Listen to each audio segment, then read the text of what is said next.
Malam ini kita akan lanjutkan pendalaman Alkitab online kita, online Bible Study, yaitu sesi ke-15, masih kitab Keluaran, dengan topik khusus kepemimpinan Yesus, yang terkenal dengan nama atau sebutan servant leadership. Ya.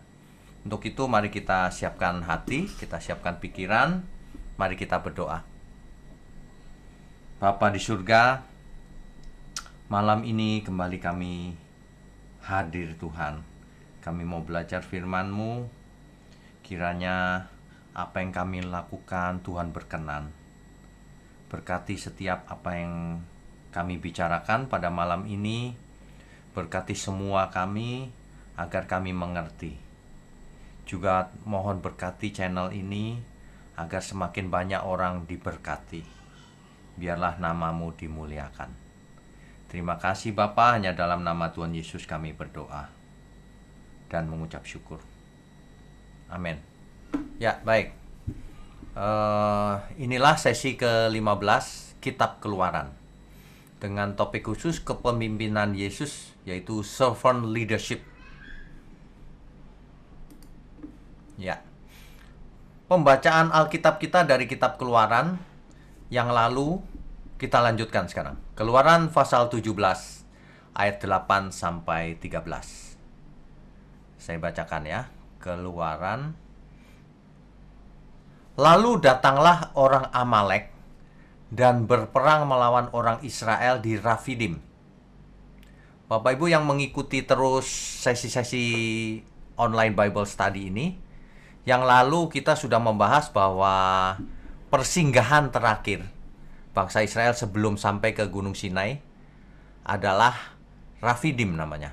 Daerahnya namanya Rafidim. Nah, itu adalah daerah orang Amalek. Ya. Persinggahan terakhir sebelum sampai ke Sinai. Nah, inilah lanjutannya. Orang Amalek datang ngajak perang. Musa berkata kepada Yosua, "Pilihlah orang-orang bagi kita, lalu keluarlah berperang melawan orang Amalek. Besok aku akan berdiri di puncak bukit itu dengan memegang tongkat Allah di tanganku." Bapak Ibu masih ingat simbol dari tongkat yang dibawa oleh Musa itu adalah simbol otoritas. Otoritas yang diberikan oleh Tuhan. Lalu Yosua melakukan seperti yang dikatakan Musa kepadanya dan berperang melawan orang Amalek. Tetapi Musa, Harun, dan Hur telah naik ke puncak bukit. Itu kisahnya itu. Ini gambarnya. Ya. Musa rupanya kecapean tangannya ketika mengangkat tongkat. Dia turun. Nah, setiap kali Musa mengangkat tangannya, Israel menjadi kuat. Apabila ia menurunkan tangannya, Amalek yang lebih kuat. Oleh sebab itu Harun dan Hur memegang tangannya agar terus terangkat dengan tongkat itu. Ya, sehingga tangannya tidak bergerak sampai matahari terbenam. Demikianlah Yosua mengalahkan Amalek dan rakyatnya dengan mata pedang. Karena Allah di pihak Israel ketika itu. Itu simbol tongkat itu otoritas dari Tuhan. Ya. Nah, lanjutannya. Kemudian berfirmanlah Tuhan kepada Musa, "Tuliskanlah semuanya ini dalam sebuah kitab sebagai tanda peringatan. Dan ingatkanlah ke telinga Yosua bahwa aku akan menghapuskan sama sekali ingatan kepada Amalek dari kolong langit." Ingat, kalau baca Alkitab itu bukan harafiah ya. Kita harus mengerti. Katanya dihapus sama sekali, kok sekarang kita ingat lagi setelah baca Alkitab? Bukan begitu. Konteksnya bangsa Amalek tidak ada lagi sampai hari ini. Punah. Itu maksudnya ya. Nah, ayat 15. Lalu Musa mendirikan sebuah mezbah dan menamainya Tuhanlah panji-panjiku. Ini dia. Tuhanlah panji-panjiku. Kitab Keluaran ini, peperangan Amalek dengan Amalek ini hanya sekali. Karena apa? Karena bangsa Amalek punah setelah itu. Ayat 16. Ia berkata, tangan di atas panji-panji Tuhan. Tuhan berperang melawan Amalek turun-temurun. Sehingga akhirnya orang Amalek punah. Begitu Bapak Ibu. Jadi kalau Musa mendirikan sebuah mezbah dan menamainya Tuhanlah panji-panjiku. Ini pasti ada sebutan khusus ini. Tuhanlah panji-panjiku. Ya. Oke, kita lanjutkan dulu. Nah, pasal berikutnya, pasal 18. Ayat 1 sampai 12. Ringkasannya, coba ya, kita siapkan ayatnya. Keluaran 18 ayat 1 sampai 12 ya. Rupanya Yitro, Bapak Ibu tentu ingat siapa Yitro. Yitro yaitu imam di daerah Midian yang adalah mertuanya Musa. Ya. Mertuanya mendengar apa yang sudah terjadi dengan Musa dan seluruh bangsa Israel. Mendengar apa yang dilakukan Allah kepada Musa dan bangsa Israel. Allah memimpin Musa dan seluruh bangsanya keluar dari Mesir. Lalu Allah memberi makan roti mana, roti dari surga. Lalu laut terbelah. Semuanya didengar oleh mertuanya Musa, Yitro. Nah, Yitro ingin menemui Musa. Ia membawa istri Musa, yaitu Zipora, dan kedua anaknya. Ya. Imam Yitro pergi mendatangi Musa yang sedang berkemah. Terakhir berkemah di mana? Di Rafidim. Musa keluar menyongsong mertuanya serta sujud dan menciumnya. Musa menceritakan kepada mertuanya segala yang dilakukan Tuhan. Yitro sangat bersukacita karena Tuhan mengeluarkan Israel dari Mesir. Ya. Imam di Midian ini rupanya percaya Tuhan juga, Bapak Ibu. Ya. Padahal Midian itu adanya di Saudi Arabia. Kalau kita lihat petanya. Ya. Nah, lalu Yitro mempersembahkan korban bakaran dan korban sembelihan bagi Allah. Itu ceritanya ketika Yitro menemui Musa membawa istri dan dua anaknya. Kemudian kisah berikutnya mulai ayat 13. Rupanya Musa setiap hari itu sibuk sekali dari pagi sampai malam. Mengapa? Lah seluruh bangsa kalau ada masalah datang ke Musa. Musa yang mengadili, yang memberikan solusi. Musa seorang diri. Akibatnya ya Musa kelelahan. Puntang-panting. Dari pagi sampai malam. Ketika Yitro melihat praktek itu, ia menasihati Musa. Tidak baik Musa seperti itu. Kamu akan menjadi sangat lelah nanti. Karena pekerjaan itu terlalu berat. Masa dari pagi sampai malam kamu sendirian?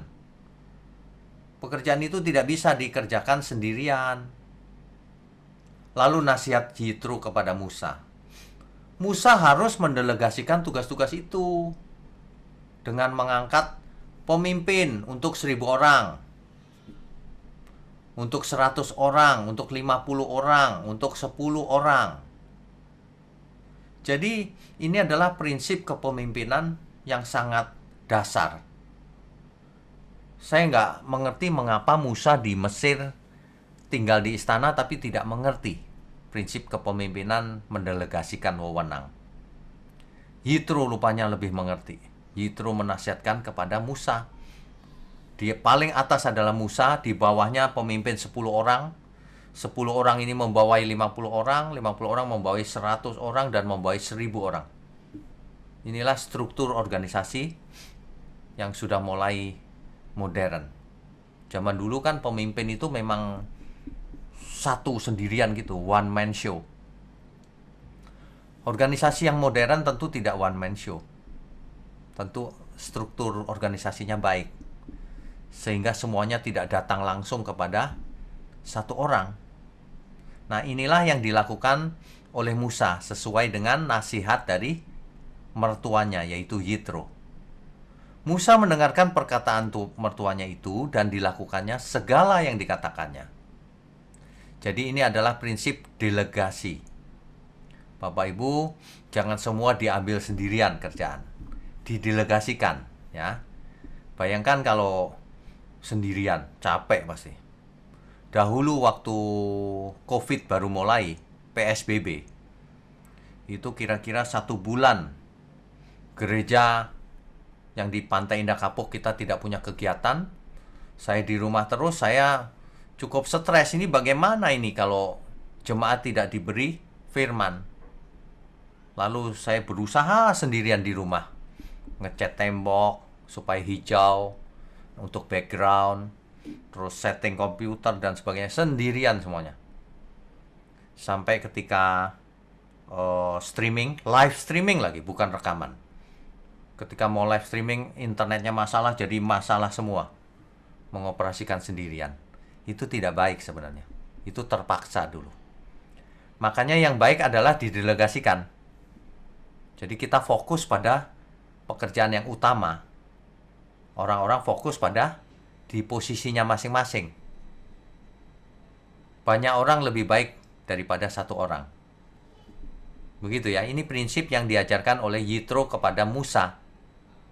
Dan tentu saja ini kepemimpinan yang sangat dasar ya. Kita semua mengerti hal ini.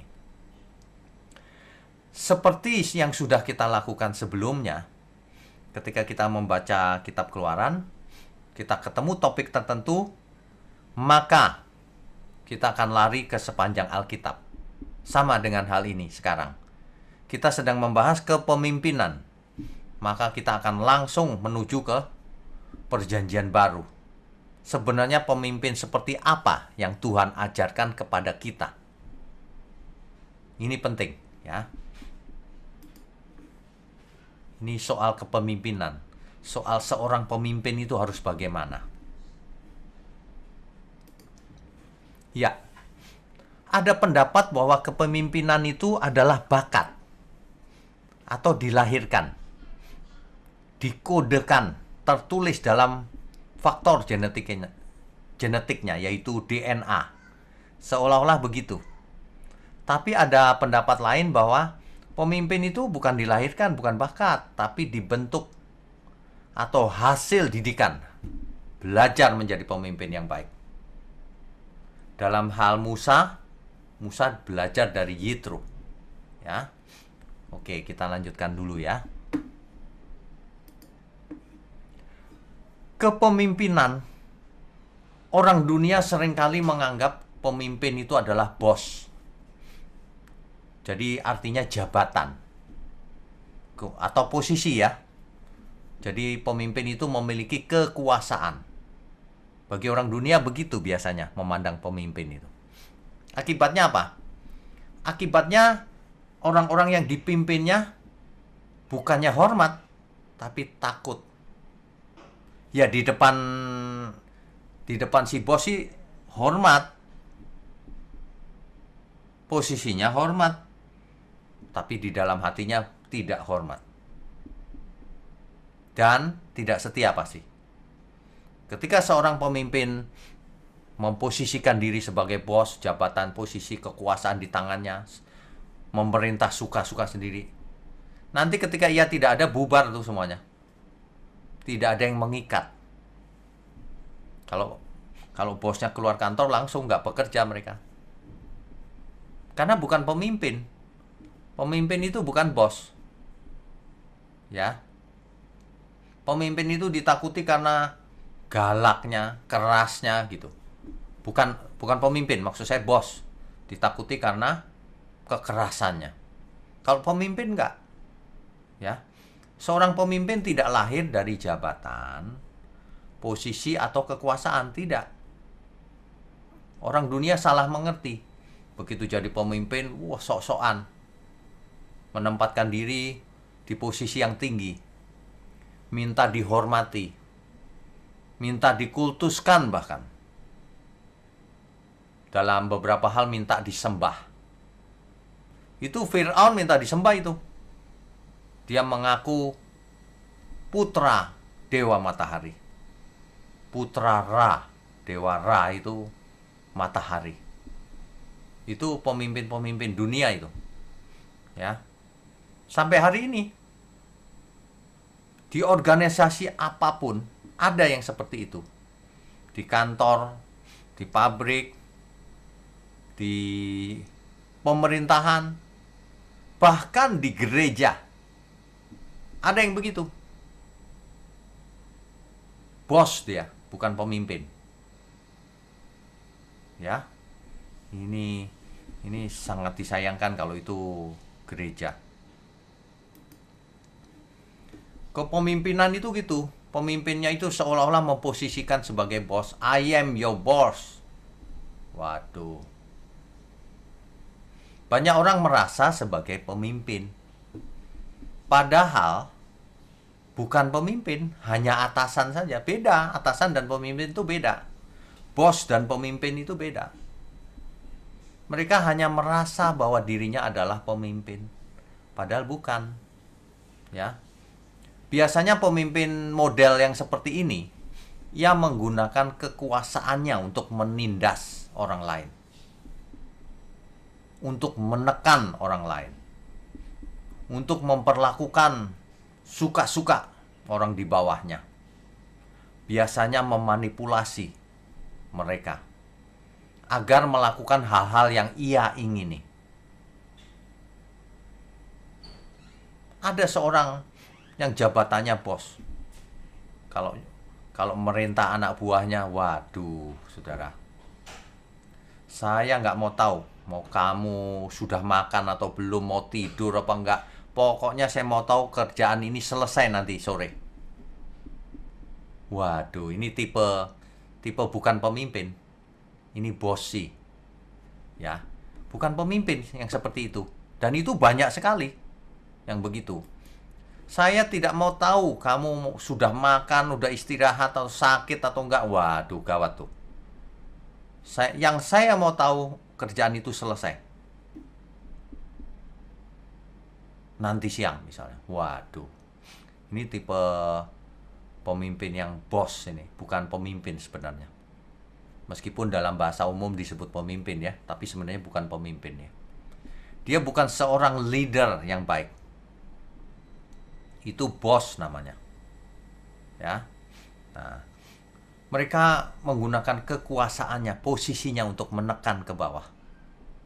Untuk apa? Untuk mencapai tujuan yang menguntungkan dirinya.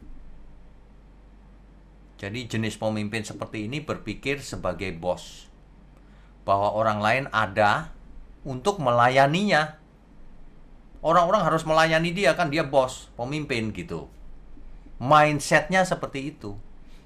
Orang lain itu ada hanya sebagai alat bagi dirinya untuk mencapai tujuan diri sendiri.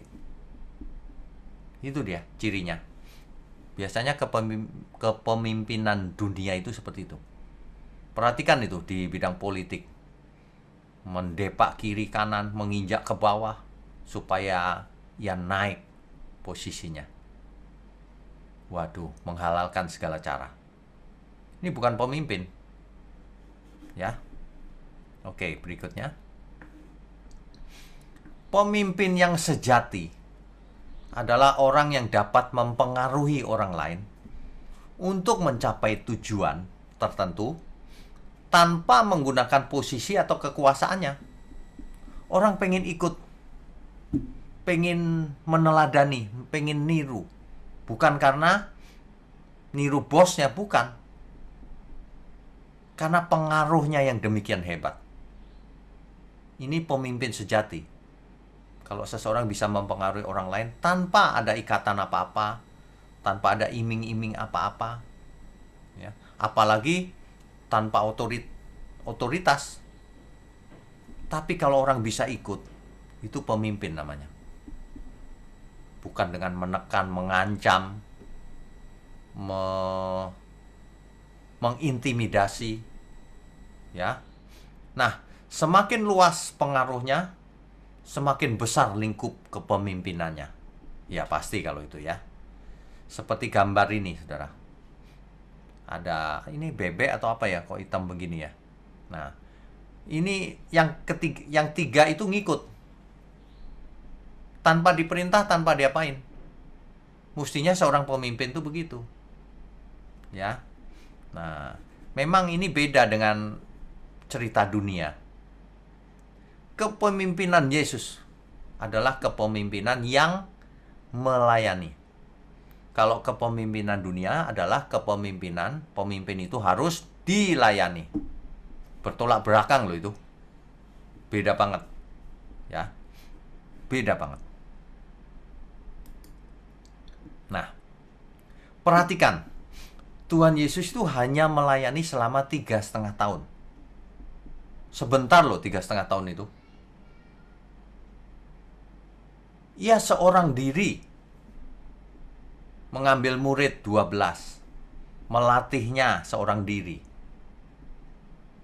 Padahal para murid ini latar belakangnya bukan nggak baik. Biasa-biasa aja maksud saya, sederhana. Tidak berpendidikan, ya, tidak berpendidikan tinggi maksud saya. Sederhana, pemungut cukai dan sebagainya ya. Tapi murid-murid inilah yang mengemban misi yang lebih besar tadi. Bayangkan kalau yang maha tinggi turun menjadi manusia biasa. Tidak punya uang. Dia mengambil murid, juga murid yang sederhana. Bukan murid yang lulusan perguruan tinggi. Yang gelarnya doktor. Enggak. Murid yang tidak bergelar apa-apa. Orang biasa, rakyat biasa. Ya. Ada yang buta huruf bahkan murid-muridnya. Kasar, tidak berpendidikan. Bahkan ada juga yang pengecut murid itu. Pernah mengkhianati. Bahkan ada yang sampai mati mengkhianatinya. Ya. Yesus membentuk mereka. Jadi murid-murid ini bukan dari lahir jadi pemimpin. Bukan. Ada yang pengecut bahkan. Nah, Yesus membentuk mereka menjadi seorang pemimpin hebat. Melalui apa? Melalui ajarannya dan gaya hidupnya yang dialami oleh para murid setiap hari bersama-sama dengan Tuhan. Kemana Tuhan pergi mereka ikut. Jadi sebenarnya para murid ini seperti sekolah langsung terhadap Tuhan 3,5 tahun. Itu hebat tuh. 3,5 tahun setiap hari dari pagi sampai malam. Coba bayangkan. Itu lebih dari sarjana kalau belajar, ya. Jadi Yesus membentuk mereka suatu hari jadi pemimpin hebat. Bukan dengan teori-teori, tapi melalui ajaran dan gaya hidup bersama. Demikianlah para murid Kristus akhirnya menjadi pemimpin yang luar biasa. Sehingga banyak orang menjadi pengikut Kristus, pengikut Yesus sampai hari ini. Coba bayangkan kalau Tuhan Yesus tidak memakai gaya kepemimpinan ini, seperti orang dunia, nggak ada yang mau ikut. Ketika mati ya sudah, nggak ada urusan. Nah, tapi Tuhan memakai kepemimpinan yang sangat berbeda dengan dunia ini. Ini luar biasa loh. Ini sekaligus membuktikan bahwa pemimpin itu bisa dibentuk, bukan dilahirkan. Jadi jangan pernah ada di antara kita yang merasa, aduh Pak, aku nggak bakat Pak. Enggak, bisa dibentuk. Kepemimpinan itu bisa dibentuk, bisa dilatih. Ya. Oke, kita lanjutkan dulu. Yang luar biasa dan unik adalah bahwa Yesus mengajarkan model kepemimpinan yang belum pernah ada sebelumnya. Hari itu belum pernah ada model kepemimpinan seperti ini. Yang sangat berbeda dengan semua model kepemimpinan di dunia ini. Yaitu pemimpin yang melayani. Ya, pemimpin yang melayani. Dunia mengajar bahwa pemimpin itu dilayani, bukan melayani. Tapi Yesus sendiri mengajar bahwa pemimpin itu melayani. Bahkan Yesus yang adalah Tuhan, tapi ia melayani. Orang dunia akan bertanya begini, masa seorang pemimpin malah melayani? Harusnya dilayani gitu. Apalagi masa Tuhan melayani, Tuhan itu dilayani gitu. Banyak orang dunia pikirannya begitu. Nah, jadi Yesus mengajarkan hal-hal yang baru hari itu, tidak sesuai dengan tradisi, tidak sesuai dengan pengertian banyak orang, tidak sesuai dengan praktek-praktek yang ada zaman itu. Yaitu supaya manusia tidak serupa dengan dunia ini. Kalau sama persis dengan kepemimpinan yang umum, berarti serupa dengan dunia. Padahal Tuhan tidak menginginkan seperti itu. Ini luar biasa loh, kalau kita praktekkan. Ya. Matius 20 ayat 25 sampai 28. Inilah yang diajarkan Tuhan Yesus. Saya bacakan ya, mulai dari ayat 25. Tetapi Yesus memanggil mereka lalu berkata, "Kamu tahu bahwa pemerintah-pemerintah bangsa-bangsa memerintah rakyatnya dengan tangan besi. Dan pembesar-pembesar menjalankan kuasanya dengan keras atas mereka." Jadi Tuhan mengajarkan pemerintah-pemerintah atau pemimpin-pemimpin dunia itu memerintah rakyatnya dengan tangan besi, kekerasan maksudnya. Mereka menggunakan kekuasaannya. Ayat 26. Tidaklah demikian di antara kamu. Bapak Ibu perhatikan ya, kalau kita murid Kristus tidak boleh seperti orang dunia itu. Suka menjajah bawahannya. Ya. Tidaklah demikian di antara kamu. Barang siapa ingin menjadi besar di antara kamu, hendaklah ia menjadi pelayanmu. Ini luar biasa loh. Dan barang siapa ingin menjadi terkemuka di antara kamu, hendaklah ia menjadi hambamu.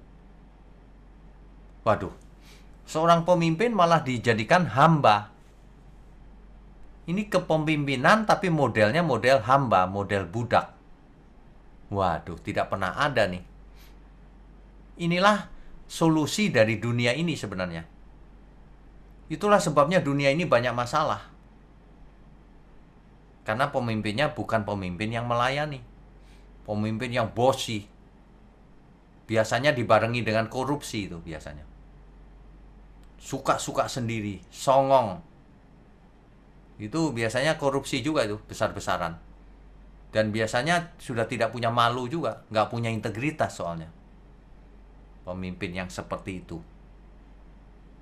Pemimpin yang menjadi hamba bagi yang dilayaninya. Maka itulah yang diajarkan oleh Tuhan Yesus. Seorang pemimpin harus melayani rakyatnya. Ya, karena dipilih oleh rakyat. Itulah gaya kepemimpinan yang melayani.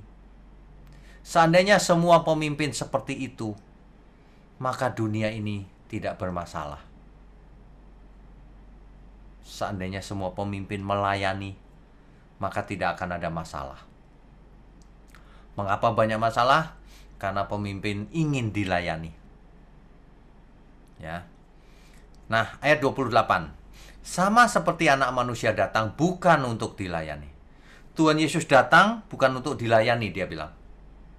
Melainkan untuk melayani dan untuk memberikan nyawanya menjadi tebusan bagi banyak orang.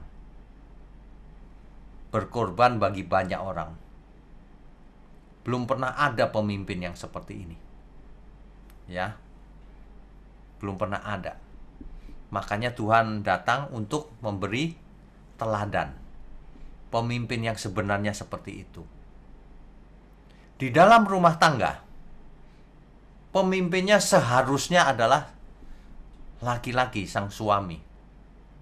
Itulah sebabnya Alkitab mengatakan, hai suami, kasihilah istrimu seperti engkau mengasihi dirimu sendiri. Seperti Tuhan mengasihi engkau. Itu. Laki-laki di rumah tangga harus menjadi pemimpin yang mengasihi, yang melayani keluarganya. Kalau ada laki-laki yang tidak menjadi pemimpin yang melayani di keluarganya, bos, itu bukan pemimpin. Itu bukan suami yang baik. Sebab seorang suami ditaruh di keluarga atas otoritas Tuhan. Tuhan memberikan perintah bahwa kamu harus mengasihi seperti Tuhan mengasihi jemaatnya. Rela mati. Kalau ini yang dilakukan, maka sang suami jadi pemimpin yang baik. Ada kasus di mana sang suami tidak menjadi pemimpin. Dia berkhianat terhadap keluarganya. Dia pergi dengan wanita lain. Dalam kasus itu, sang istri harus jadi pemimpin. Memimpin anak-anak. Jangan gara-gara suaminya tidak bisa jadi pemimpin, lalu seluruh keluarga hancur. Ingat, seluruh keluarga adalah milik Tuhan. Kalau sang suami bertobat harus diterima lagi. Kalau nggak bertobat, ya sudah. Istri harus jadi pemimpin. Mimpin anak-anaknya, mendidik anak-anaknya. Untuk Tuhan. Karena itulah tanggung jawab kita semua. Sebab kita milik Tuhan. Amin ya semua ya. Kepemimpinan yang benar akan menghasilkan pemerintahan yang benar. Keluarga yang benar. Negara yang benar. Gereja yang benar. Ya. Oke, baik. Kita lanjutkan dulu. Ya. Jadi kalau kita lihat bedanya kepemimpinan dunia dibandingkan dengan kepemimpinan Tuhan Yesus, yaitu servant leadership, kepemimpinan hamba, kepemimpinan yang melayani, maka kita lihat kepemimpinan dunia itu otokratis. Segala sesuatu berpusat pada diri pemimpin yang menentukan, mengambil keputusan. Diktator ingin menguasai bawahannya. Dan biasanya pemimpin seperti itu hamba uang. Penuh ambisi dan kekuasaan. Kita bisa menjumpai dalam hidup sehari-hari pemimpin yang seperti itu. Hamba uang dia. Korupsi. Ambisinya ingin makin jadi pemimpin tertinggi. Haus kuasa. Memerintah dia, bukan melayani.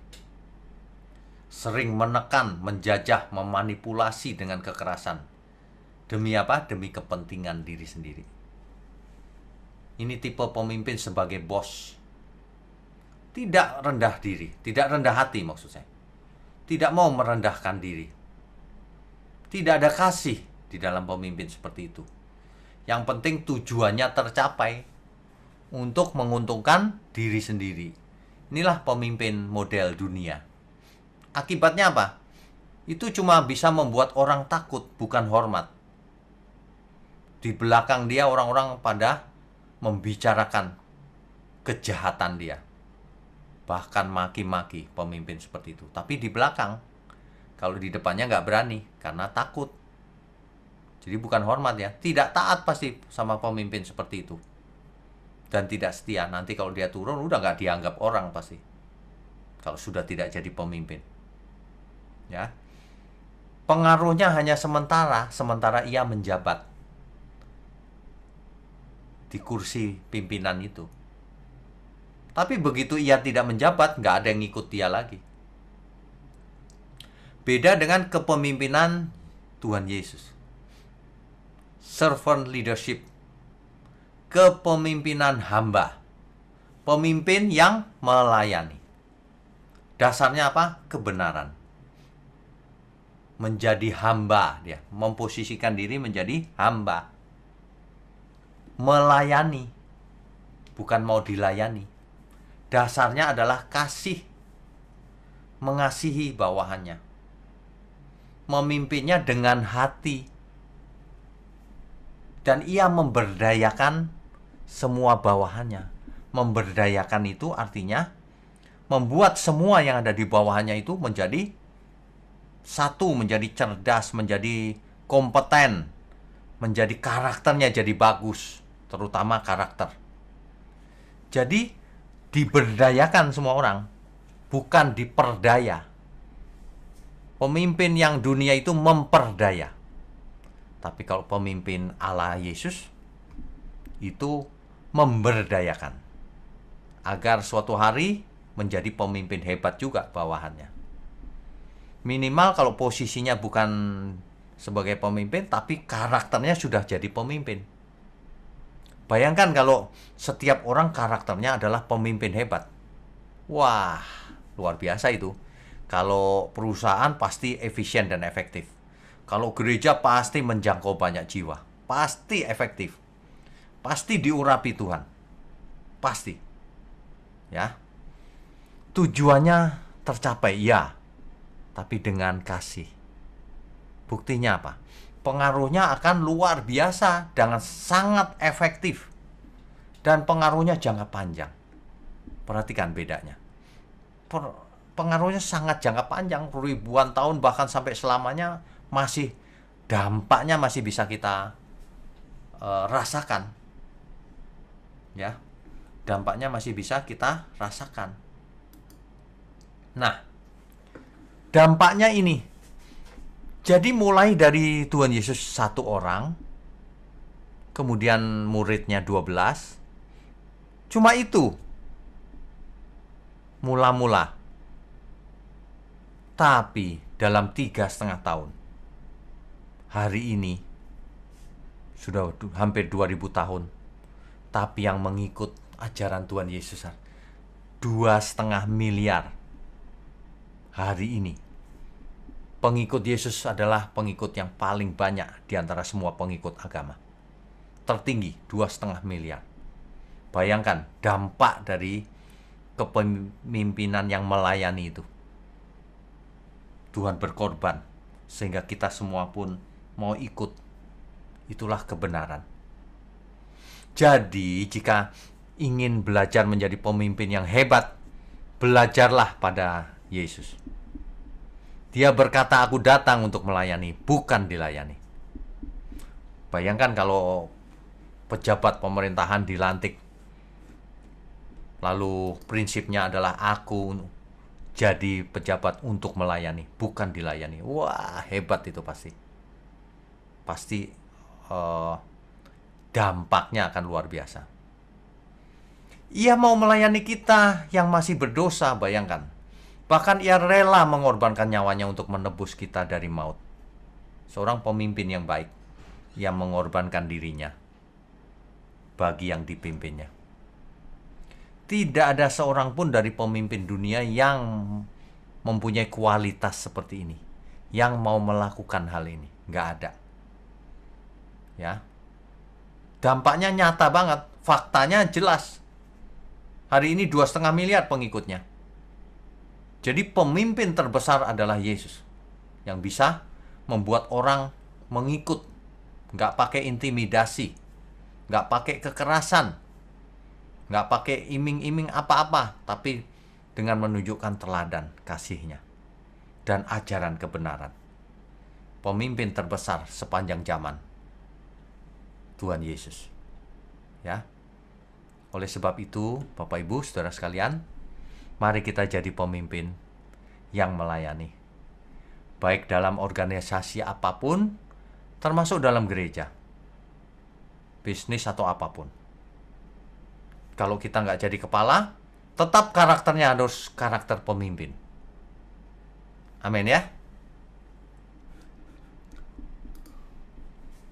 Rabu depan kita akan lanjutkan 10 firman Tuhan, The Ten Commandments. Topik ini sangat populer dan difilmkan berulang kali. Ada banyak kebenaran yang selama ini tidak diungkap. 10 hukum Tuhan, Dekalog. Itu akan kita bahas di Rabu depan. Ya, pastikan Bapak Ibu mengikuti terus dan bagikan kebenaran ini kemanapun Bapak Ibu bisa bagikan. Sebab itulah seorang pemimpin, karakter pemimpin itu mempengaruhi banyak orang, sebanyak orang. Apalagi kalau kita bicara kebenaran. Jiwa pemimpin itu kalau dia terima sesuatu yang baik, dia sebarkan. Bapak Ibu bisa mulai latihan. Kalau ada khotbah yang benar, kebenaran, cepat-cepat di forward, di broadcast. Ini serius loh. Jangan yang di broadcast hoax. Ya, kita harus berjiwa pemimpin. Meskipun jabatannya atau posisinya bukan pemimpin, tapi jiwanya, karakter kita harus pemimpin. Pemimpin itu punya integritas. Ya. Jadi sebenarnya karakter seseorang kelihatan kok. Dalam hal sekecil-kecilnya sampai hal yang besar, kelihatan. Oleh sebab itu, saya berharap malam ini topik kita sangat memberkati kita semua. Kita diingatkan bahwa kita harus jadi pemimpin. Karakternya. Kalau posisinya, jabatannya nggak jadi pemimpin, nggak masalah. Tapi kita jadi pemimpin. Di rumah pun semua jadi pemimpin. Bisa diandalkan. Bisa dipercaya. Setia. Jujur. Punya integritas. Dan lain-lain. Kebenaran. Memimpin dengan hati. Ya, melayani, memberdayakan orang-orang yang dipimpinnya agar suatu hari karakternya diubahkan berkarakter pemimpin. Amin. Baik, kita lanjutkan tanya jawab. Co-host silakan. Terima kasih Pak Wiknyo atas pemberitaan firman yang sangat memberkati. Selanjutnya kita akan lanjutkan dengan sesi tanya jawab. Bagi Bapak Ibu yang ingin bertanya, silakan nyalakan icon raise hand dan aktifkan kameranya. Baik, yang pertama ada Bapak Adi, silakan Pak Adi. Ya, terima kasih kesempatan diberikan. Saya mau bertanya kepada Pak Wiknyo. Silakan. Ya, shalom Pak Wiknyo. Shalom. Pak Wiknyo, kalau di dalam pemerintahan itu kan itu pemimpinnya itu bukan dari orang Kristen. Nah, untuk ikut dalam pemerintahan itu saya utamanya merasakan sendiri bahwa iman Kristen yang di dalam diri kita itu seperti hanya dalam kepemimpinannya mereka. Sedangkan apabila membangun bisnis sendiri, itu kan bisa menjadi direktur di dalam perusahaan sendiri dan iman kita itu tetap bertumbuh gitu dan Tetap apa? orang-orangnya bertumbuh. Tetap apa? Bertumbuh. Terus? Karena kan lingkupnya itu masih dalam keluarga dan bisnis itu dikerjakan sama keluarga sendiri. Ya. Dan Pertanyaannya sama-sama apa nih? beriman. Pertanyaan saya itu bagaimana Pak Wiknyo agar keimanan di dalam diri saya itu tetap terjaga meskipun pemimpin di dalam pemerintahan itu bukan dari orang Kristen sendiri, Pak Wigno. Ya, baik. Jadi begini, kita hidup di lingkungan yang plural, ya. Kita harus mengasihi semua orang. Kalau orang tidak mengenal kepemimpinan yang melayani, minimal kita harus punya karakter sebagai pemimpin yang melayani, kitanya. Kalau orang lain, kita tidak bisa mengatur orang lain. Kita hanya bisa menjadi teladan.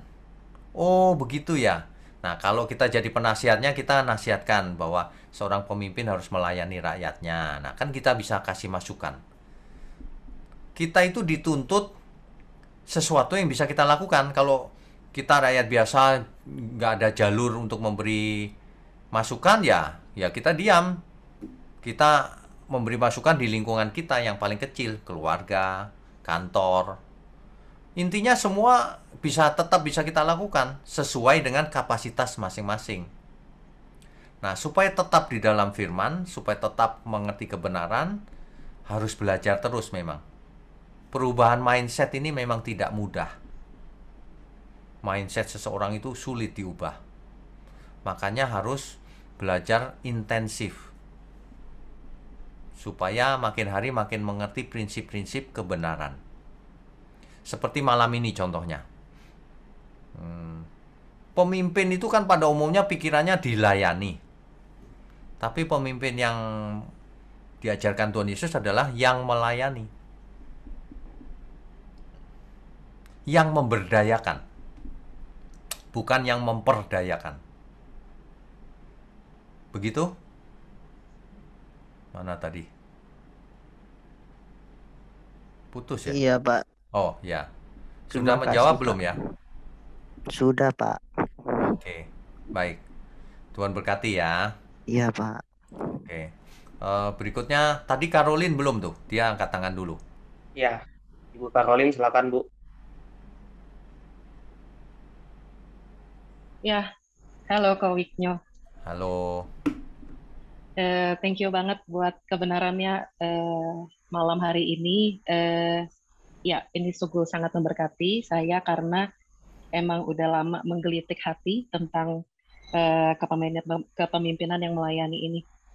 Gini kok, yang saya mau tanyakan, kalau kita melihat dari segi sosial kultural, Ya, harus diakui bahwa dalam kebudayaan kita sebagai orang Asia atau Indonesia, ya, itu masih parsiali atau jauh dari equality, ya, yang menyebabkan perbedaan antara si pemimpin dengan yang dipimpin itu sangat jauh ya, jurang perbedaannya.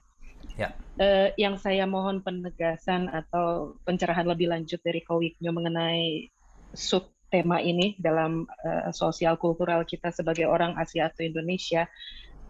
Bagaimana caranya kita lebih memahami agar kita tidak salah keliru bahwa pemimpin yang melayani dalam pembahasan Koko malam hari ini bukan berarti bahwa si pemimpin diminta untuk bersikap seperti tanda kutip pelayan yang kita pahami selama ini, tetapi mereka itu harus menjadi seorang pemimpin yang berkarakter Kristus. Karena jujur saya banyak melihat dalam berbagai kesempatan bahwa adanya salah kaprah, bahwa ketika diminta untuk menjadi pemimpin yang melayani, itu menjadi benar-benar bersikap atau berperilaku seperti pelayan gitu kok. Itu dalam yang saya lihat gitu, dan saya mohon, karena ini sangat sangat menarik buat saya, jadi saya mohon boleh nggak Koko lebih menegaskan lagi bagaimana sih sebenarnya tanggapan Koko mengenai hal ini ya. Ya, oke, baik. Itu. Terima kasih. Ini pertanyaan sangat bagus ini. Jadi yang dimaksud kepemimpinan yang melayani itu bukan begini. Misalnya di gereja aja ya. Jemaat datang dicuci kakinya seperti zaman Tuhan Yesus. Bukan itu maksudnya, itu harafiah sekali itu. Pemimpin yang melayani itu kelihatan di setiap keputusannya. Bagaimana dia memperlakukan bawahannya.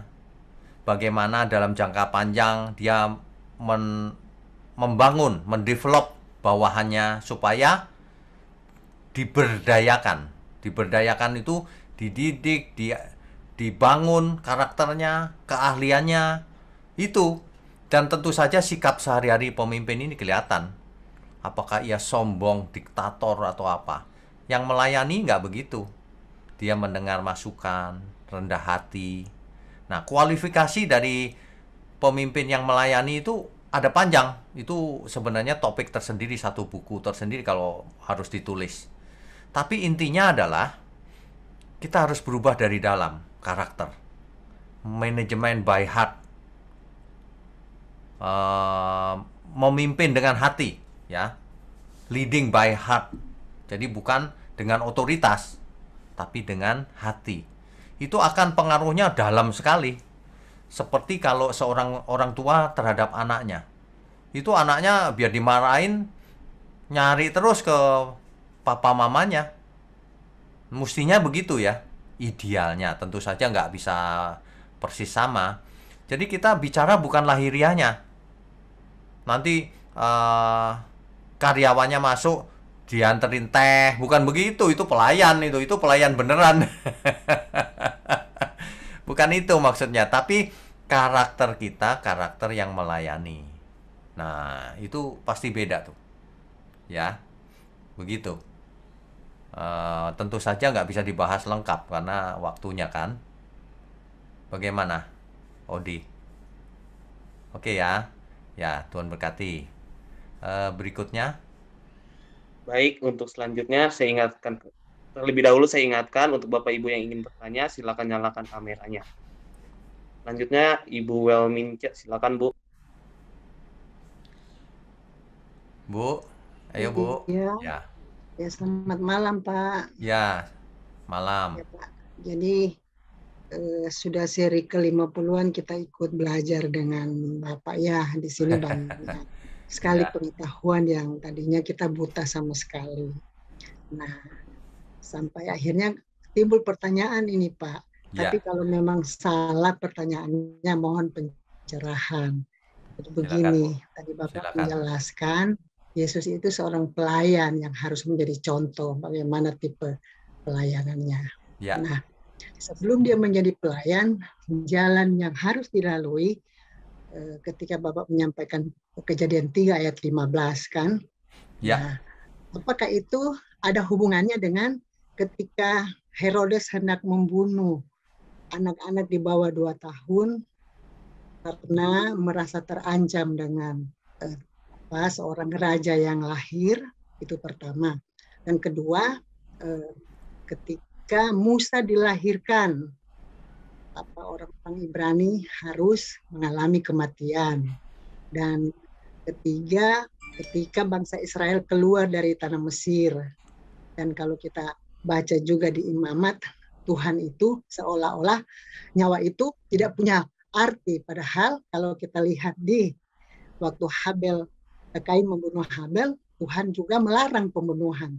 Tapi kenapa resiko yang diterima untuk datangnya lahir seorang pelayan yang melayani dan akhirnya juga dia mati untuk kita, resikonya itu terlalu berat, Pak. Terima kasih. Oh, oke, baik. Jadi di tengah-tengah dunia yang sudah jatuh ini, memang dunia ini ada bahaya, Bu. Secara fisik bahaya. Secara rohani juga bahaya. Nah, jadi kalau Musa lahir ingin dibunuh oleh Firaun, yaitu salah satu bahayanya. Dan itu semua diizinkan Tuhan terjadi. Sebab dunia ini memang sudah sudah jatuh sehingga ujian-ujian itu diizinkan. Nah, manusialah yang harus merespon dengan benar. Jadi apa saja bisa terjadi, Bu. Tapi respon kita itulah yang penting. Karena Allah turut bekerja dalam segala hal mendatangkan kebaikan. Tapi nggak untuk semua orang. Hanya bagi mereka yang mengasihi Tuhan. Jadi nggak masalah mau ada ujian, mau nggak, kita harus lulus kalau ada ujian. Yang penting adalah kita fokus pada diri kita, belajar hidup benar, hidup kudus, tak bercacat, tak bercelah. Kalau sesuatu terjadi, ya sudah kita terima saja, artinya diizinkan Tuhan. Yang penting kita lakukan bagian kita, jangan sampai kita yang bersalah.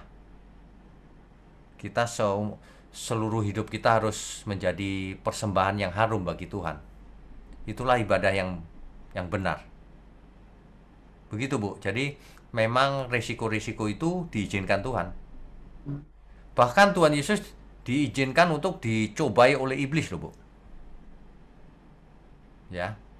Jadi kita harus mengerti di dunia ini memang kita menghadapi resiko yang dari ringan sampai berat. Betul. Begitu, Bu? Ya, makasih Pak. Makasih Oke. banyak. Ya. Tuhan berkati. Berikutnya. Selanjutnya dilanjutkan oleh Bapak Darmanto. Silakan Pak Darmanto. Silakan, Pak. Di-unmute dulu, Pak. Masih di mute Pak Darmanto. Ya, sudah.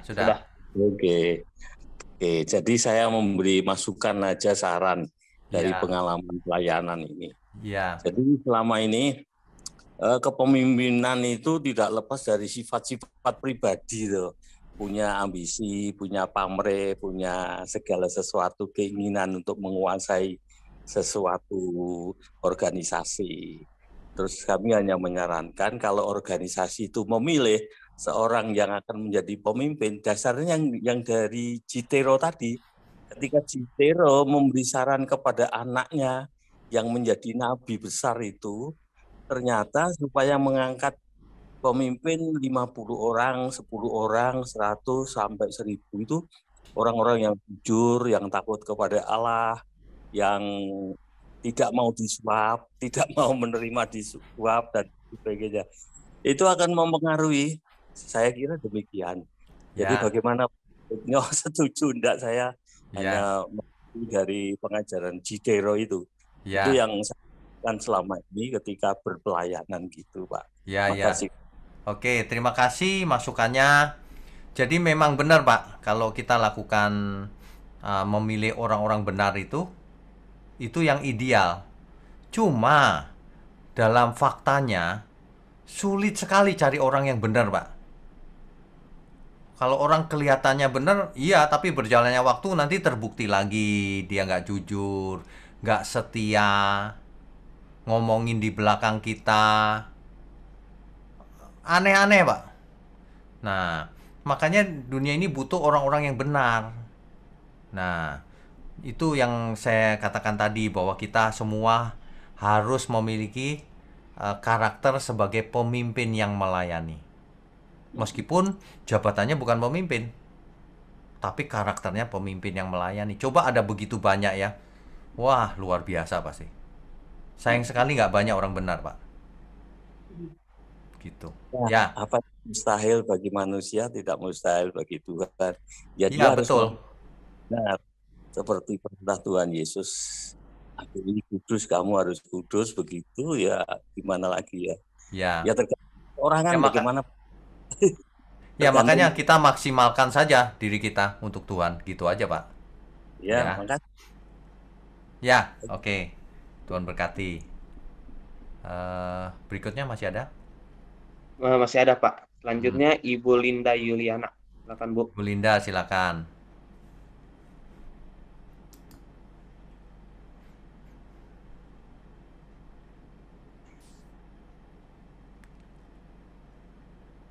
Bu Linda, kok tidak ada suara? Masih di mute, Bu Linda. Di unmute, Bu. Di unmute. Ya. Oke, sudah ya? Ya, sudah. Silakan. Terima kasih. Selamat malam, Pak Wikyo. Apa kabar? Selamat malam, baik. Ya, sebetulnya tadi udah sempat terjawab sih apa yang menjadi pertanyaan saya. Namun mungkin nanti ke depannya Pak Wikyo atau bagaimana, atau sekarang Pak Wikyo boleh menjelaskan kepada kita. Kami kan kepemimpinan itu bukan hanya di kantor atau di mana, tapi kan kadang di rumah pun kita dituntut menjadi seorang pemimpin tentunya. Ya, benar. Orang tua. Nah, kaitannya dengan marah, Pak. Karena kalau kita melihat dari karakter Tuhan Yesus kan sebetulnya Tuhan Yesus pun kan sempat marah juga terhadap murid-muridnya. Ya, benar. Nah, bagaimana dengan marah yang harus kita manage sebagai pemimpin itu bagaimana Pak, dilihat dari kekristenan gitu. Oke, Saya baik. tidak mau salah, saya tidak mau berdosa untuk hal ini gitu. Makanya Ya. Pak Wiko boleh jelaskan. Ya. Terima kasih Pak. Baik, ini pertanyaan bagus sekali, Bu. Jadi begini, banyak orang tidak mengerti bahwa kasih itu boleh marah, boleh. Banyak orang jangan marah nanti dosa, kebanyakan kan begitu tuh. Justru dalam kondisi tertentu kalau kita tidak marah malah dosa. Tapi marahnya harus pas. Nggak boleh marahnya dilebih-lebihin gitu. Kan ada orang yang marah itu dilampiaskan mau menghukum orang yang dimarahi itu.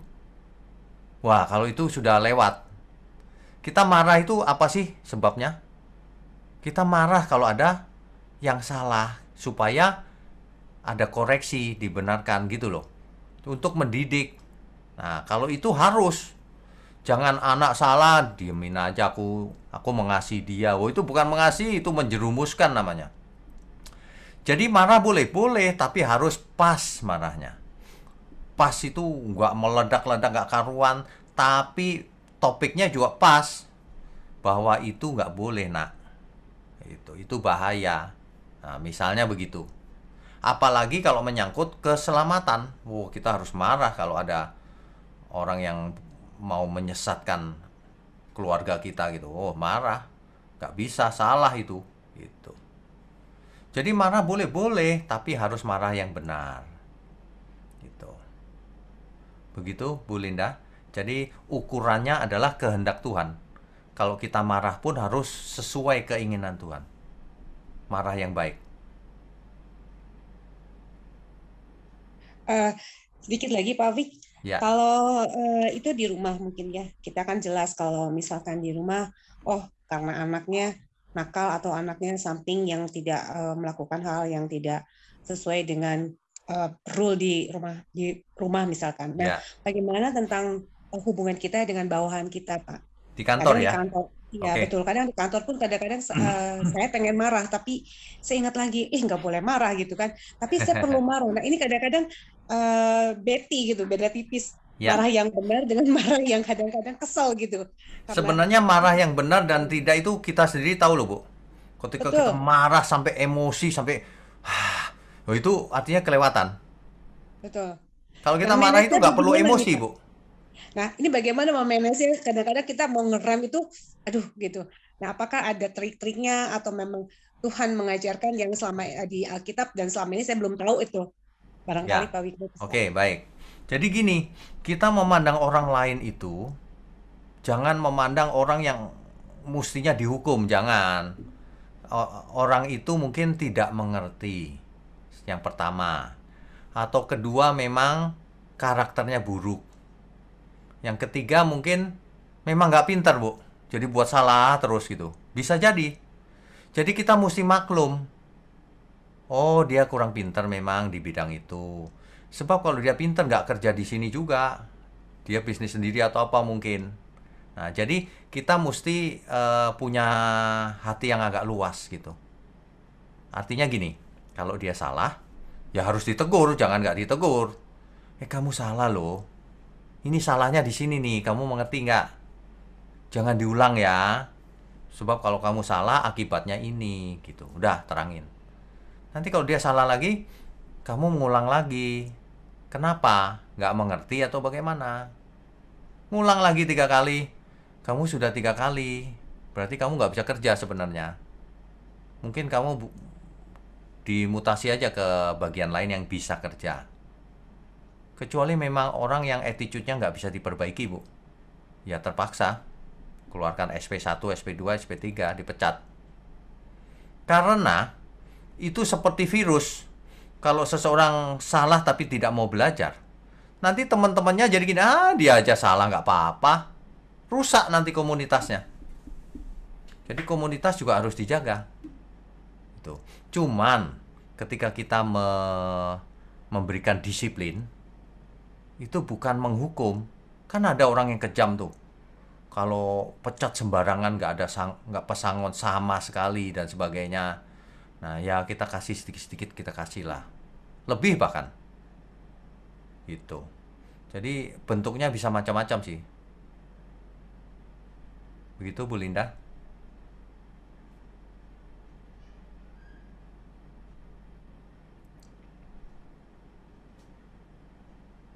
Baik Pak, terima kasih sudah Oke. terjawab. Ya, Tuhan berkati. Dan berkati juga. Kadang-kadang kita menemui ada yang salahnya parah juga sih. Tapi kalau dia menyesal ya sudahlah. Ya sudahlah gitu. Kita harus belajar juga punya hati yang lapang, yang jauh lapangnya gitu. Jangan seperti orang dunia, ada yang salah dikit disikat, dihukum gitu. Jangan juga ya. Nggak, nanti kita nggak beda dengan orang dunia. Oke, berikutnya. Selanjutnya kepada Bapak Daud. Silakan Pak Daud. Silakan Pak. Malam, Pak Mikyo. Selamat malam. Tadi ada 2 pertanyaan. Yang pertama sudah dijawab tadi ya, pertanyaan dari Bu Linda. Terus yang kedua, gini, saya kan kerjaannya sebagai buying agent yang ada di China nih. Ya. Partner saya kan orang China semua. Ya. Terus yang mau saya tanyakan, kadang saya hubungan sama pabrik dan orang-orang di China. Nah, kadang mereka itu kalau kita terlalu lembut, kitanya diciak, Pak. Ya, mengerti. Jadi saya kadang ngambil harusnya seperti apa gitu. Ya. Kadang saya secara rohani saya harus sesuai dengan firman. Tapi kalau kita terlalu lembut, mereka itu ciak, karena mereka kita ada celah dikit langsung diciak, langsung Ya, mengerti. Mengerti. Nah, itu bagaimana ngambil posisi saya baiknya Ya. gitu. Ya. Itu pertanyaan saya. Jadi begini, yang namanya kasih itu bukan berarti ngomongnya lembut, bukan begitu loh. Lembut itu ada di hati. Ada orang yang ngomongnya seolah-olah kasar tapi hatinya lembut. Baik dia. Tapi ada orang yang lembut ngomongnya tapi penipu. Jadi bukan soal tampilan luarnya. Jadi Bapak tetap harus menampilkan apa yang perlu ditampilkan. Jangan lembut nanti ditipu malahan. Biasa aja, tapi bukan kasar hatinya, itu beda loh. Itu beda. Miliki hati yang lembut, tapi tampilan luar bisa tergantung situasi. Nangkep gak ya Pak? Jadi Tuhan bisa baca ke dalam hati kita, pikiran kita, apakah kita kasar sebenarnya atau enggak. Tuhan nggak penting luarnya, tapi dalamnya yang penting. Kadang-kadang ada orang suka marah-marah gitu, padahal dia lembut hatinya. Jadi ekspresi marah itu boleh. Maksudnya misalnya kadang si supplier bohongin saya kan minta spek barang seperti ini, tapi saya ditipu gitu. Saya marah-marah depan mereka, cuman ya hati saya marahnya nggak karena mereka itu jahat atau apa, tapi karena saya maksudnya kena tipu dan ini nggak boleh seperti ini. Ya, mengerti. Kalau Bapak nggak marah ditipu, itu aneh namanya. Iya betul. Jadi marah, tapi marahnya jangan awas ya kau, mudah-mudahan kau sambar geledek. Nah, kalau itu nggak benar tuh. Ya enggak. Kita marahin dia itu supaya kamu nggak boleh begitu, itu melanggar etika, gitu loh. Iya dong, masa diem aja ditipu? Ya enggak, begitu. Ya. Oke, ngerti. Tapi terhadap bawahan, pemimpin yang melayani. Artinya gini, bawahan supaya bisa bekerja enak gimana ya? Ini ku beri fasilitas. Butuh training, ku training. Itu melayani tuh. Supaya orang bisa bekerja dengan enak dan pintar. Itu melayani loh. Memberdayakan. Tapi ada juga saya pernah anak buah saya satu seperti itu, saya kasih, maksudnya ikut training ini itu semua, tapi setelah 3 tahun pergi dia. Karena sudah bisa semua. Iya. Itu ya, nggak juga apa-apa Pak. Yang penting Bapak sudah lakukan bagiannya. Jangan jadi pemimpin yang bengis supaya anak buahnya nggak bisa pergi kemana-mana, ya jangan juga lah. Iya. Hidup dia kan bukan punya kita. Betul. Anggap aja kita memberkati dia, udah gitu aja. Iya. Oke. Ya. Oke. Terima kasih Pak. Tuhan berkati. Tuhan berkati. Ibu Eni atau Pak Pantas? Iya, lanjut.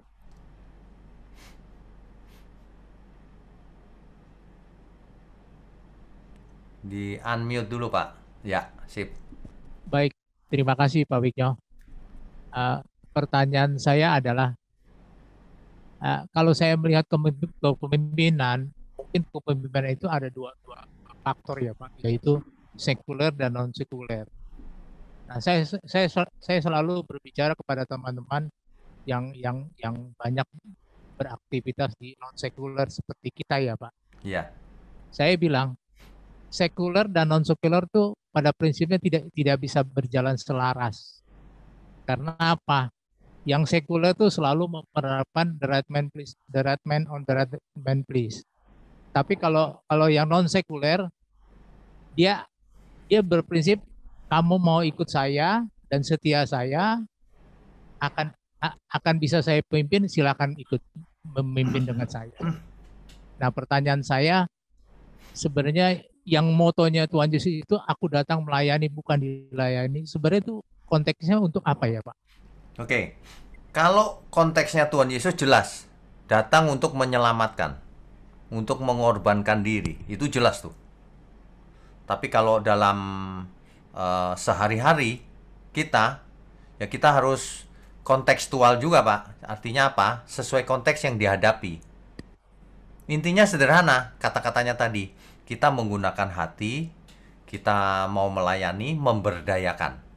Sehingga semua yang ada di bawah kita itu mau melakukan sesuatu yang mencapai tujuan dengan sendirinya tanpa harus ditekan-tekan. Itu tujuannya. Makanya seorang pemimpin yang baik akan dilihat oleh bawahannya, dia baik nih gitu. Tapi beda dengan bawahan yang memang nggak bisa dipimpin Pak, itu lain lagi ceritanya. Begitu Pak. Justru gini Pak, pada saat kita terapkan yang, maaf ya kalau saya bilang polisi yang Tuhan Yesus terapkan kepada kita sebagai orang dan sekuler Pak ya, rata-rata mungkin akan menjadi dilema juga bagi kita yang memimpin ya. Karena gini loh Pak, pada saat ada satu masalah maaf nih, mungkin kita bicara dengan pekerjaan sekuler ya Pak. Iya. Kita susah untuk menerapkan sebagai melayani bukan dilayani gitu. Kita mesti bikin satu decision, apa yang mesti kita ini, ya atau tidak, jalan atau tidak gitu. Ya. Jadi gini Pak, seperti tadi sudah saya singgung sedikit bahwa melayani itu jangan diartikan harafiah. Melayani itu harus menjadi mindset. Artinya apa? Anak buah bukan mau ditekan, dimanipulasi, diperdaya, bukan gitu. Kita mau memaksimalkan semua yang ada, pakai hati, ya. Nah, itu tentu ada keseimbangan yang mesti dipertimbangkan. Bukan berarti melayani itu udah nggak kerja santai-santai juga nggak apa-apa, bukan itu juga loh, ya. Tapi mindset seorang pemimpin itu beda Pak, kalau melayani sama enggak itu. Karakternya beda.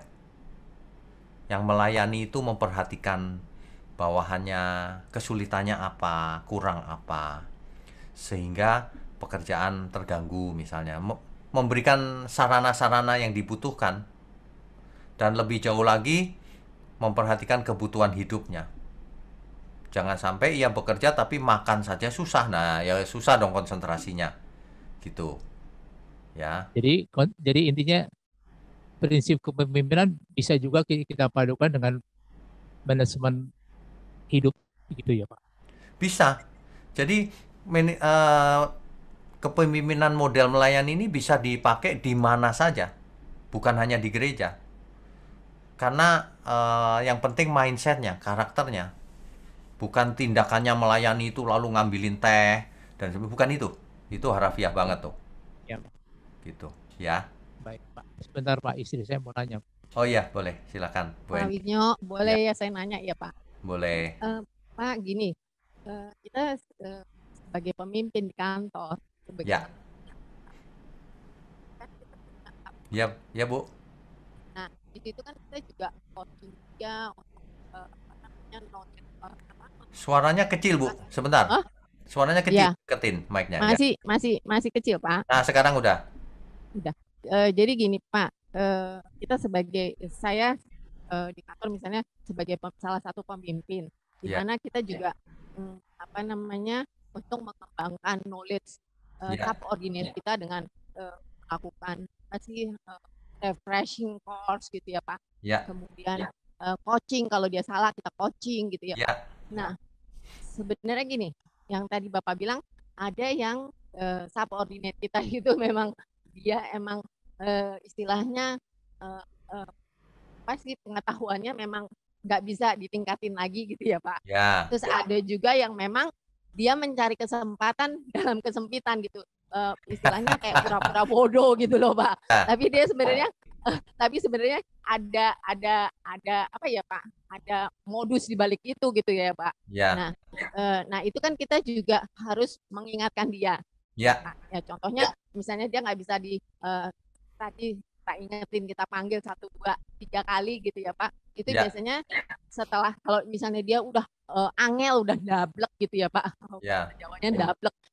Itu nggak bisa diinin lagi, paling kita mau nggak mau dengan berat hati mengeluarkan SP1 gitu kan Pak. ya, Kita juga monitor lagi gitu kan, SP2 ya, sampai SP3. ya, Kemudian nah di situ kadang-kadang gini Pak, berarti kan kalau SP3 ini ya kita juga menawarkan dia apakah dia mau pindah ke bagian lain atau gimana gitu ya Pak. ya, Nah, cuma masalahnya kendalanya gini Pak. Di mana kita juga punya atasan lagi ya, ya Pak.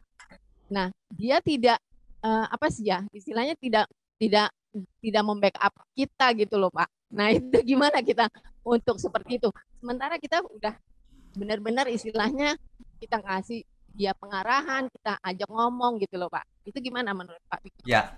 Jadi setiap kita dituntut sesuai dengan apa yang kita bisa lakukan.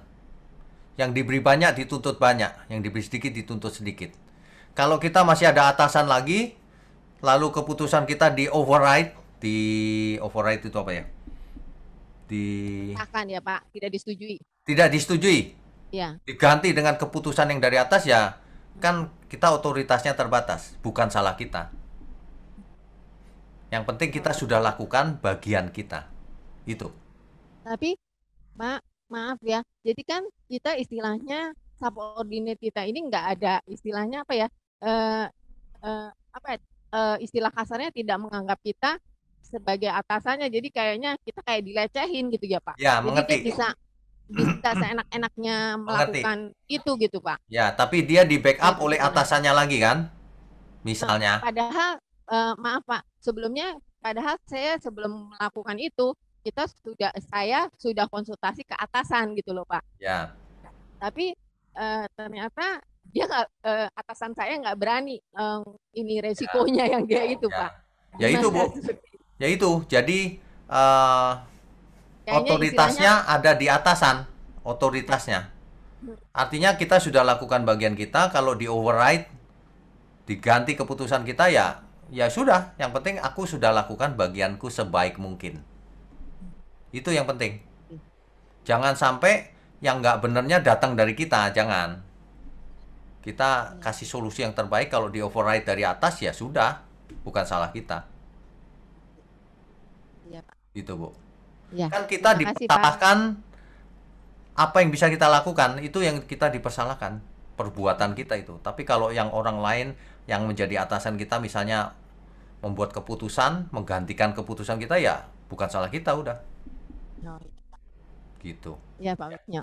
Terima kasih Pak Wisnyo. Oke. Tuhan berkati. Berikutnya Pak. Baik, ya. Selanjutnya pada Bapak Yongki di Malang. Silakan Pak. Pak Wisnyo. Ya Pak. Saya sedikit saja mau tanya bagaimana kalau kami menghadapi orang yang mengalami pemimpinnya seperti pemimpin dunia. Jadi orang-orang yang ada di tempat pekerjaan yang sering meminta pendapat dan curhat ceritanya kepada kami ini karena selalu sering tertekan, sering mengalami kepemimpinan yang betul-betul sangat-sangat membebani. Ya. Nah, itu bagaimana nasihatnya, Pak? Ya. Jadi gini, Pak. Ada banyak pilihan. Hidup ini pilihan sebenarnya. Jadi kalau dalam situasi krisis di mana kita nggak bisa cari pekerjaan lain, ya sudah ngalah saja, diapain aja. Karena itu tidak ada hubungan dengan keselamatan. Ya sudahlah, mau kasarnya dimaki-maki itu ya diam aja deh. Nggak usah dimasukkan ke telinga, biarin aja. Gitu. Ya. Nah, kenapa? Karena nggak ada hubungan dengan keselamatan. Ya. Keselamatan kekal nggak ada hubungan dengan ngalah aja deh, biarin aja deh gitu. Nah, alternatif lain kalau bisa pindah kerjaan ya pindah juga nggak salah, nggak dosa juga, gitu. Nah, Ya. yang mana aja, yang penting jangan hubungannya dengan keselamatan. Kalau keselamatan nggak bisa ditawar, gitu. Ya. Kita juga harus apa ya, supaya kita nggak sombong, kita ditekan-tekan sama atasan, ya oke lah ini latihan buatku vitamin gitu aja. Ya. Kadang-kadang kita nggak punya pilihan, Pak. Ditekan-tekan ya oke gitu. Ya, Ya, baik. Betul. nggak apa-apa, Ya. Pak. Latihan vitamin. Ya. Hmm. Oke, terima kasih. Baik. Tuhan berkati. Tuhan berkati. Berikutnya, Selanjutnya. Malam Pak Wiknyo. selamat malam. Kepemimpinan itu yang benar dan baik kan pasti mempunyai pengetahuan kebenaran yang mumpuni juga ya Pak ya. Benar, Sehingga mengubah karakternya dia. benar. Berarti itu perjuangan dan dipelajari Pak ya. Benar. Tapi juga kan kepemimpinan itu kalau saya salah tolong dijelaskan ya Pak ya, dikoreksi. Kepemimpinan itu bisa juga dari DNA Pak ya. Misalnya ada anak tuh sudah dari kecil sudah ketahuan dia kepemimpinannya sudah ada gitu. Nah, yang saya tanyakan Pak, nanti di surga kan ada level-levelnya Pak ya. Berarti juga tidak bersangkut paut dengan umur ya, bisa juga kepemimpinan di surga itu orangnya lebih muda dari kita gitu ya Pak ya. Tolong Pak penjelasannya, makasih. Oke. Umur seseorang tidak menunjukkan kematangan rohaninya. Jadi ada orang yang makin tua makin menjadi-jadi. Nah, tapi ada yang masih muda sudah takut Tuhan. Nah, nggak tentu, jadi nggak tergantung dari umur. Ya. Nah, tergantung dari apa? Dari kematangan rohaninya. Apakah ia matang atau tidak. Nah, dari situ. Jadi, begitu, Ibu Elis. Ya. Oke. Tuhan berkati. Ini sudah jamnya ya. Ya, Saya Pak, rasa sudah habis. habis ya. Sementara Ya. itu habis ya.